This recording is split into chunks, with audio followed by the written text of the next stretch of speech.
Bonjour et bienvenue dans cette nouvelle vidéo que nous allons consacrer à la respiration Kapalabhati. C'est une respiration purifiante qui va vraiment vous donner de l'énergie. Je vous conseille vraiment de la faire le matin pour se donner ce petit coup de boost que l'on peut avoir besoin, surtout à cette période de l'année où on se sent un peu fatigué. C'est ce que je vous propose de faire avec cette respiration que le yoga nous a transmis, qui n'est pas un pranayama au sens propre, mais qui est plutôt une technique respiratoire purifiante qui va aider en fait à se libérer de mucus que l'on peut avoir accumulé dans les poumons, qui va nous permettre de nettoyer nos poumons. Kapala, ça veut dire le crâne, Bhati, c'est la lumière. Donc c'est une façon d'amener également de l'énergie dans la zone de la tête et de nous amener aussi à plus de conscience, plus de ressenti dans cette zone du corps.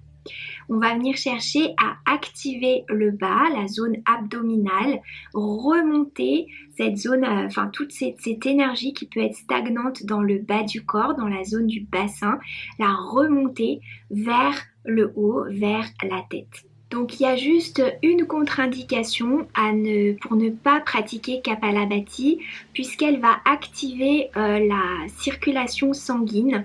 Les personnes qui font de l'hypertension, ce n'est pas conseillé de pratiquer cette respiration.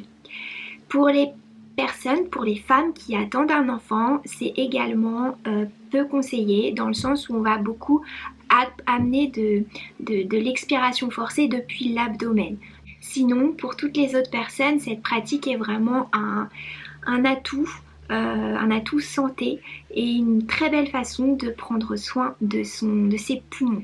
L'un des effets majeurs de cette pratique respiratoire, c'est que l'on va diminuer le dioxyde de carbone dans le sang grâce à nos expirations qui ont été forcées. Et donc, le fait d'avoir moins de dioxyde de carbone dans le sang, ça va nous aider à maintenir plus longtemps nos rétentions de poumons pleins ou de poumons vides.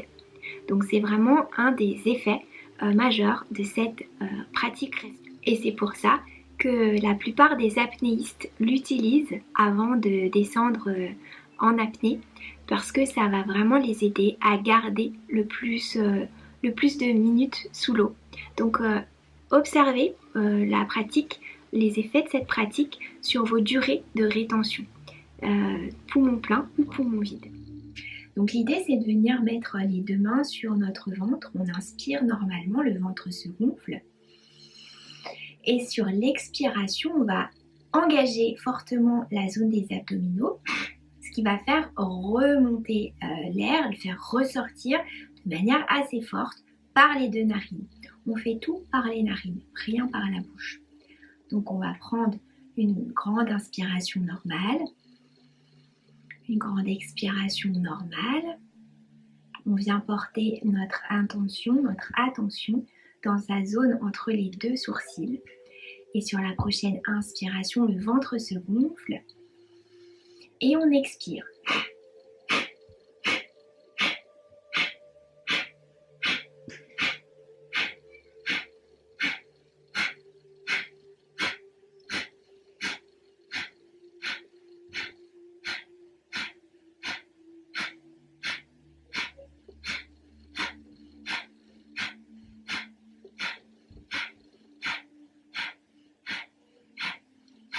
Trois, 2, 1. Expirez totalement tout l'air de vos poumons. Expirez, expirez, expirez. Retenez le temps de quelques secondes, poumon vide. Et prenez une grande inspiration. Ouvrez les bras par les côtés au rythme de votre inspiration. Fin d'inspiration, le bout des doigts se touche. Engagez bien les côtes. Conservez votre air pendant quelques secondes, poumon plein. Et sur l'expiration, au rythme de votre Souffle, ramenez les bras par les côtés. Fin d'expiration, remettez les mains sur les genoux. Fermez vos yeux et observez dans votre corps déjà ce premier cycle de Kapalabhati. Et on va le refaire une deuxième fois. Posez les mains sur votre ventre. Prenez une grande inspiration, le ventre se gonfle, les côtes s'écartent. Et engagez fortement vos abdominaux sur l'expiration pour faire ressortir l'air.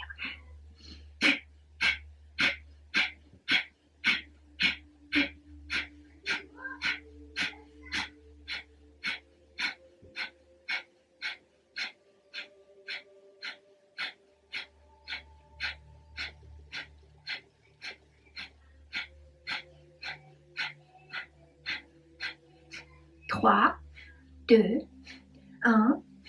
Videz totalement l'air de vos poumons. Retenez quelques secondes, poumons vides. Et quand vous avez besoin d'inspirer, ouvrez les bras par les côtés et portez les bras jusqu'en haut, vers le ciel. Fin d'inspiration, retenez poumons pleins, les doigts se touchent, les côtes bien écartées, engagez bien.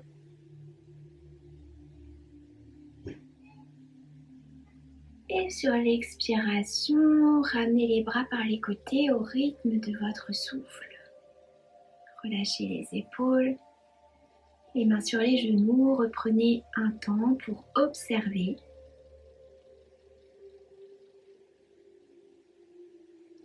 Ressentez l'énergie que vous remontez depuis le bas jusqu'en haut. Observez la zone entre les deux sourcils, la zone du front.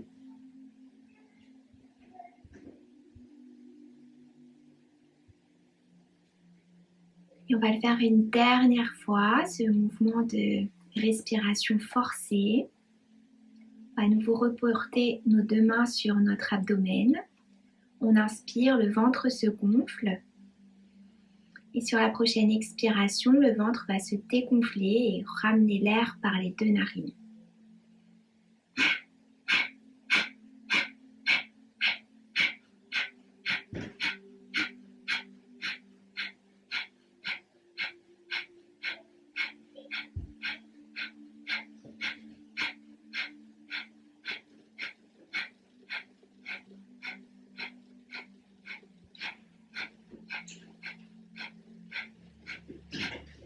Trois, 2, 1.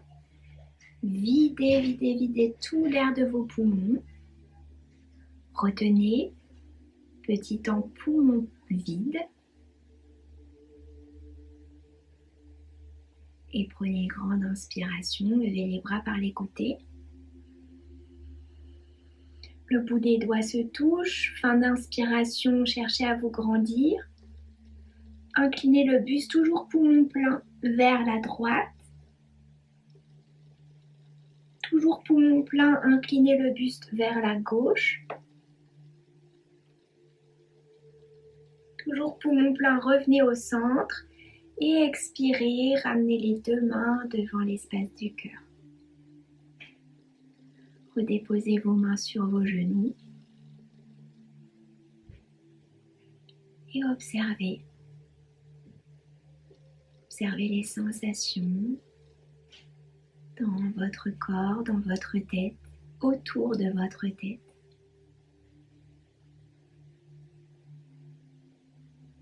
Prenez une respiration normale.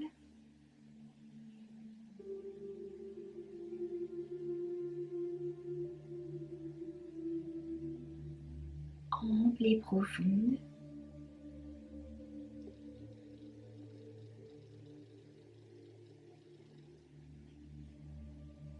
Observez les sensations entre vos deux sourcils. Peut-être que vous sentez une petite pulsation, peut-être des petits fourmillements.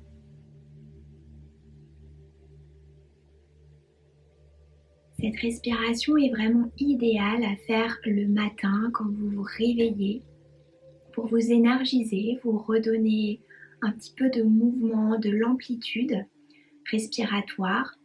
C'est vraiment un temps que vous pouvez prendre le matin avant de commencer votre journée. Ça prend très peu de temps et c'est vraiment un atout pour garder des poumons en bonne santé, pour vraiment nettoyer l'énergie du corps. C'est mieux qu'un café parce que ça apporte vraiment beaucoup d'énergie, ça réveille le corps. Donc je peux que vous inciter à le faire. Donc là on a fait des sessions de 40 cycles, donc 40 expirations forcées. Vous pouvez monter jusqu'à 60, 70 pour un cycle.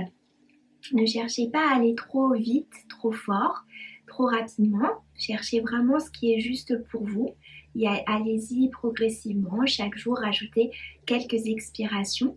En tout cas, commencez peut-être avec 20, puis augmentez à 30. Et l'idéal serait de pouvoir faire à peu près 40-50 expirations par cycle et peut-être faire 3 cycles. Entre chaque, je vous invite à vraiment prendre ce temps d'expirer, de faire des petites rétentions poumons vides, quelques secondes, et de prendre une grande inspiration, de conserver l'air à l'intérieur des poumons, de bien sentir que les côtes sont bien engagées, bien écartées, et de garder également quelques secondes poumons pleins.